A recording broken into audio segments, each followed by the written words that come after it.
Olá, quarto ano, tudo bem com vocês? Hoje iremos estudar o nosso livro de ciências, da página 2 até a página 20. Vamos lá? Estaremos iniciando o capítulo 3 do nosso livro, do volume 2, tá bem? O nome do nosso capítulo é Os Seres Vivos e Suas Interrelações. Nosso primeiro assunto se chama Características da Biosfera. Primeiro vamos ver o que é biosfera. A biosfera é a região da Terra onde os seres vivos como você, as abelhas, as flores, se desenvolvem. Isto é, a biosfera é a região onde existe vida. Então, a biosfera é onde nós vivemos aqui no planeta Terra, tá? É onde nós podemos habitar, caminhar, é onde existe vida, tá bem? A vida do planeta Terra depende da presença do ar, água, solo, luz e calor. Então, a partir desses elementos que a vida é permitida existir na Terra, tá bem? Sem eles, nós não conseguiríamos viver. A região da Terra que encontra a maior parte do ar é denominada de atmosfera. Então, a camada que tem a maior parte do ar se chama atmosfera. O ar é constituído por vários gases, como vapor d'água, nitrogênio, oxigênio e gás carbônico. Alguns desses gases são essenciais à vida, como o oxigênio, utilizado na respiração dos seres vivos, e o gás carbônico, utilizado pelas plantas na realização da fotossíntese, tá? Então, os gases essenciais são o oxigênio e gás carbônico. O oxigênio é o gás que nós respiramos e o gás carbônico, ele é muito necessário para as plantas realizarem a fotossíntese, né? Que é o processo delas de realizar o seu próprio alimento. Apesar de ser invisível, podemos perceber o ar em diversas situações. Na formação do vento, ao respirarmos, ao observarmos o voo das aves, dos aviões e entre outras. Então, o ar ele está invisível, mas ele está em todos os ambientes. Agora vamos ver um pouco sobre a hidrosfera e a litosfera. Primeiro vamos ver a hidro. A região da Terra onde encontramos água é chamada de hidrosfera. Então, onde há água, tá? Se chama hidrosfera. Ela é formada pelos ambientes aquáticos, como os oceanos, rios, águas subterrâneas e geleiras. Além de fundamental para a sobrevivência dos seres vivos, a água é o habitat de muitos deles, como as algas, plantas aquáticas, peixes, rãs, tartarugas, baleias e camarões. Então, a parte do nosso planeta que é coberta por água se chama hidrosfera. Vimos lá a biosfera, né? Que é todo o ambiente onde nós vivemos. Agora aqui só onde tem água se chama hidrosfera. E vamos ver agora uma próxima região, olha lá. A região do planeta formada pelas rochas e pelo solo é denominada de litosfera. Então, onde tem rochas, o solo que nós pisamos, construímos nossas moradias, montanhas, tá? Se chama litosfera. Os seres humanos, muitos outros seres vivos, habitam os ambientes terrestres que constroem a litosfera. Grande parte dos répteis, das aves, dos mamíferos, por exemplo, vive nesse ambiente. Aqui abaixo temos uma imagem que representa bem cada uma delas. Olha, litosfera é a parte do solo, a hidrosfera, a parte dos rios, oceanos, geleiras e o ar, a atmosfera, tá bem? Juntando todas as três, nós formamos a biosfera, pois eles são os três elementos que precisamos para ter vida no nosso planeta, tá? Então, a junção da litosfera, a hidrosfera e a atmosfera formam a biosfera, que é os três juntos, tá bom? Na biosfera vivem muitas espécies de seres vivos. Cada um deles é chamado de organismo ou indivíduo. Diversos organismos ou indivíduos de uma mesma espécie formam uma população, tá? Então, diversos organismos ou indivíduos de uma mesma espécie irão formar uma população.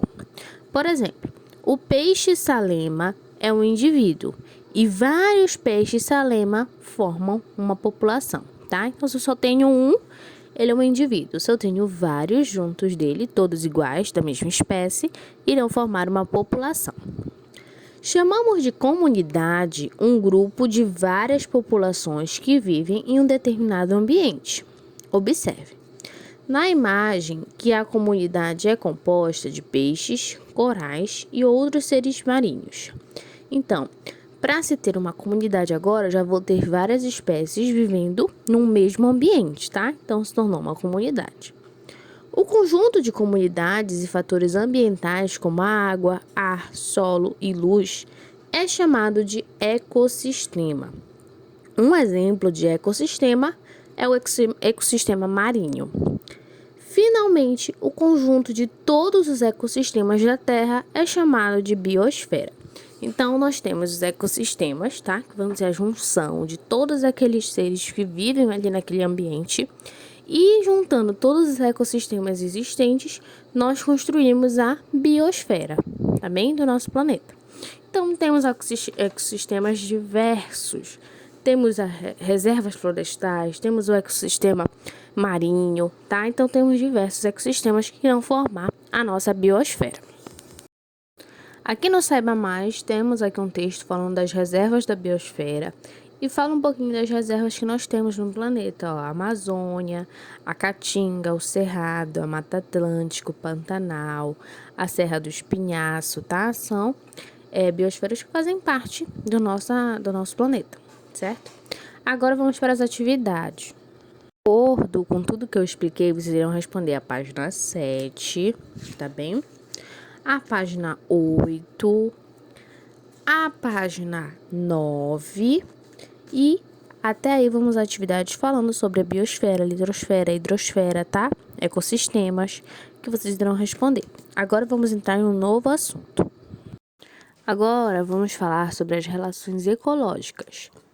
Você já estudou que a biosfera é a região da Terra onde encontramos uma grande diversidade de seres vivos que interagem entre si. Pense na interação entre a abelha e a flor, mostrada no início do capítulo, a primeira página que nós vimos lá, tá? Ela é benéfica para os dois seres vivos?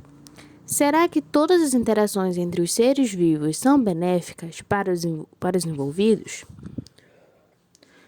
As diferentes interações entre os seres vivos são chamadas de relações ecológicas, que podem ser harmônicas ou desarmônicas, tá?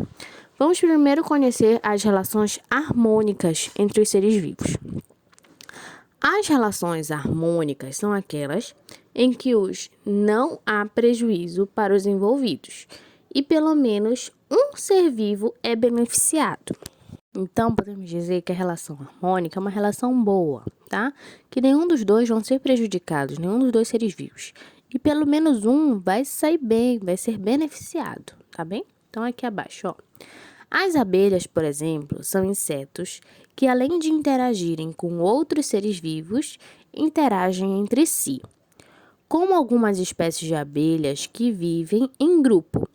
Essa é uma relação harmônica chamada de sociedade. Outros insetos, como as formigas, as vespas e os cupins, também formam sociedades, tá? Então, eles vivem em conjunto, todos juntos, e cada um tem uma função e acaba assim vivendo em sociedades, tá? Aqui abaixo temos imagens, tá? De várias abelhas e de uma colmeia de vespas. Agora vamos ver um outro tipo de relação. Aqui, ó. Observe o tubarão representado na imagem a seguir. Os peixes que estão presos ao tubarão são chamados de rêmoras, tá? Então, aqui temos a imagem do tubarão e tem alguns peixinhos aqui abaixo dele, a lateral dele, tá? Observem lá esse peixe que se chama rêmora. Assim, nessa relação chamada de comensalismo, somente um ser vivo se beneficia, enquanto o outro não é beneficiado e nem prejudicado. Então, aqui na relação do tubarão com as rêmoras, eu já tenho um outro tipo de relação, tá? Diferente da abelha. Agora é a relação de comensalismo. Somente um ser vivo está sendo beneficiado, mas o outro ele não está sendo prejudicado, tá? Não está tendo nenhum mal para ele. Então, aqui, ó. O outro tipo de relação harmônica que acontece entre os seres vivos de espécies diferentes é a protocooperação. Nesse tipo de relação, ambos os indivíduos se beneficiam, como ocorre na relação entre o paguro, um tipo de caranguejo, e uma anêmona do mar. Então, aqui temos dois tipos de relação. Primeiro, tivemos a relação do tubarão com as rêmoras, que foi o de comensalismo. O tubarão, ele tá levando as rêmoras junto dele. E tudo que o tubarão come, quando vai caindo, elas vão também se alimentando, tá? Aqui, no caso, só as rêmoras estão sendo beneficiadas, mas elas não estão prejudicando o tubarão. Já aqui embaixo, já temos uma relação de protocooperação, que é entre o caranguejo e a anêmona do mar. A anêmona do mar oferece a proteção ao paguro contra predadores, pois apresenta tentáculos com substâncias que queimam.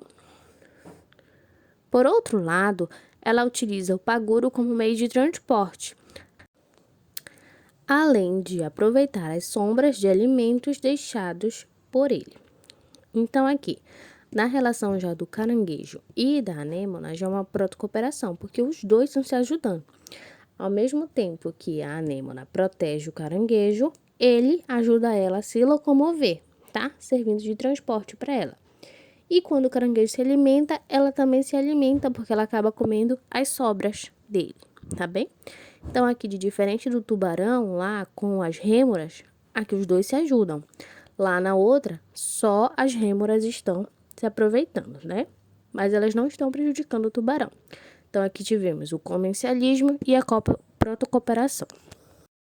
Aqui, outro tipo de relação, ó. Na relação harmônica, conhecida como mutualismo, a associação entre os seres vivos envolvidos é obrigatória e os dois organismos envolvidos se beneficiam, tá? Então, aqui os dois irão se beneficiar. Um exemplo são os líquens, organismos que resultam da associação entre algumas espécies de fungos e algas. Nessa relação, os fungos absorvem umidade e sais minerais, que também são utilizados pelas algas. As algas, por sua vez, realizam a fotossíntese, produzem nutrientes que também são utilizados pelos fungos. Então, os dois estão se beneficiando, tá? Nós, seres humanos, mantemos uma relação de mutualismo. Por exemplo, com a comunidade de bactérias que vivem no nosso intestino. As bactérias nos beneficiam, auxiliando na digestão dos alimentos e, ao mesmo tempo, que recebem abrigo e nutrição. Então, também nós, seres humanos, temos uma relação de mutualismo com as bactérias, tá? Ao mesmo tempo que elas auxiliam lá no nosso processo digestivo, elas também estão se protegendo e se alimentando. Outro tipo de relação harmônica é o inquilismo. Nessa relação, um indivíduo é beneficiado, obtendo abrigo ou suporte, enquanto o outro não é beneficiado e nem prejudicado. Algumas plantas, como as orquídeas e as bromélias, estabelecem esse tipo de relação com árvores. Elas utilizam as árvores como suporte, encontrando melhores condições de luminosidade. Então, aqui também não vai ser uma relação desarmônica, vai ser harmônica, mas só um vai estar se beneficiando, tá? Mas o outro não vai estar sendo prejudicado, certo? Aqui ao lado temos um texto do Saiba Mais, falando um pouquinho sobre as abelhas. Agora que já vimos as relações harmônicas, né, que é aquela onde um é beneficiado e o outro não é prejudicado, ou os dois são beneficiados, vamos ver agora as relações desarmônicas, tá? Então, vamos lá. As relações desarmônicas são aquelas em que pelo menos um dos seres vivos envolvidos é prejudicado, tá? Então, alguém aí vai ser prejudicado, não vai se dar tão bem. Um exemplo desse tipo de relação é o predatismo. Nessa relação, o indivíduo captura o outro para se alimentar. O indivíduo que é capturado é chamado de predador, e o indivíduo que é capturado é chamado de presa, tá? Observe os exemplos representados nas imagens a seguir. O camaleão e a águia se beneficiam nessa relação, enquanto o gafanhoto e o peixe são prejudicados. Então, aqui no predatismo, tá? Nós vamos ter o animal que captura, que pega para se alimentar, que vai se chamar de predador. E temos o animal que vai ser capturado, que é aquele que vai servir de alimento para o outro, que vai se chamar de presa, tá? Então, aqui no camaleão, ele foi o predador e pegou a presa, que no caso o inseto, para se alimentar. E no outro aqui, a águia é o predador e ela pega o peixe, que é a presa, para se alimentar, tá bem? Então, essa relação se chama de predatismo. O predatismo também ocorre entre animais e plantas. Quando uma vaca se alimenta de capim, por exemplo, ela está predando a planta, tá? Então, nessa relação, a vaca é o predador e a planta é a presa dela, tá? Ela está se alimentando do capim. Vamos ver agora outra relação, que é a competição, ó. Na competição, os indivíduos competem por recursos como alimento, luz e água. Eles também podem competir por território e fêmeas na época da reprodução. A competição pode ocorrer entre seres vivos de uma mesma espécie ou de espécies diferentes. Observe o exemplo. Então, aqui temos dois exemplos. No primeiro exemplo, temos uma população de garças, tá, que competem entre si por alimento. E os machos estão também competindo pelas fêmeas, tá? Então, essa relação aqui que eles vão como se fossem começar a brigar, disputar por aquele local e pelas fêmeas. Aqui no outro exemplo, temos uma floresta, tá? Com diferentes espécies de plantas que competem por água, luz e nutrientes do solo. Então, aqui já estão competindo por espaço. Percebam lá que uma foi de animais e a outra foi de plantas. E aqui vamos ver agora as últimas, tá? Relações desarmônicas, ó. No parasitismo, um ser vivo se alimenta de outro sem necessariamente causar sua morte. Nessa relação, o indivíduo se alimenta é chamado de parasita. E o ser vivo que serve de alimento é o hospedeiro. Então, aqui já temos uma outra relação, o parasitismo. Mas diferente do predatismo, a presa não vai morrer, tá bem? Quem vai lá ficar se alimentando se chama de parasita. E quem está servindo de alimento se chama o hospedeiro. Portanto, no parasitismo, o único beneficiado é o parasita, que com o tempo provoca enfraquecimento ao hospedeiro, podendo levá-lo à morte, né? Se ele passar muito tempo lá, sugando a energia, se alimentando do hospedeiro, aí sim esse hospedeiro pode ir até a morte. Pois eles sobrevivem sem o hospedeiro, tá? Existem plantas que são parasitas de outras, como o cipó chumbo e a erva passarinho. Na imagem ao lado, o cipó chumbo é o parasita que está retirando de uma árvore hospedeiro os nutrientes de que ela necessita, tá? Então, aqui o cipó está sugando os nutrientes da árvore. Aqui no outro, ó, existem parasitas aqui que são externos, como os carrapatos, piolhos, pulgas. Esses parasitas vivem sobre a pele do hospedeiro ou presa. E ela se alimenta do sangue. Aqui temos o exemplo do carrapato, que está se alimentando do sangue do cachorro, tá? Então, o cachorro é o hospedeiro e o carrapato o parasita. E há ainda também parasitas internos, ou seja, que vivem dentro do corpo do hospedeiro. O esquistossoma, a lombriga e a tênia são exemplos desses parasitas. Eles habitam o corpo dos seres humanos e de outros animais, retirando os nutrientes que necessitam e causando doenças aos seus hospedeiros, tá? Então, aqui temos o exemplo da lombriga, né? Que ela também pode estar vivendo internamente dentro lá do corpo do ser humano ou de outros animais. E aí ela vai sugando os nutrientes necessários e causando doenças, né, para o seu hospedeiro. Então, aqui nas relações desarmônicas, nós tivemos o predatismo, a competição e o parasitismo, tá bem? Tivemos as três relações que são desarmônicas. A partir agora de que acabamos de estudar sobre as relações harmônicas e desarmônicas, vocês irão realizar as atividades. Aqui da página 16, da página 17, da página 18 e 19, tá bem? E aqui na página 20 vem falando um pouco sobre tudo que estudamos aqui nesse capítulo, tá bom, quarto ano? Bom, quarto ano, nossa aula de hoje foi essa. Fiquem bem, grande beijo e até logo!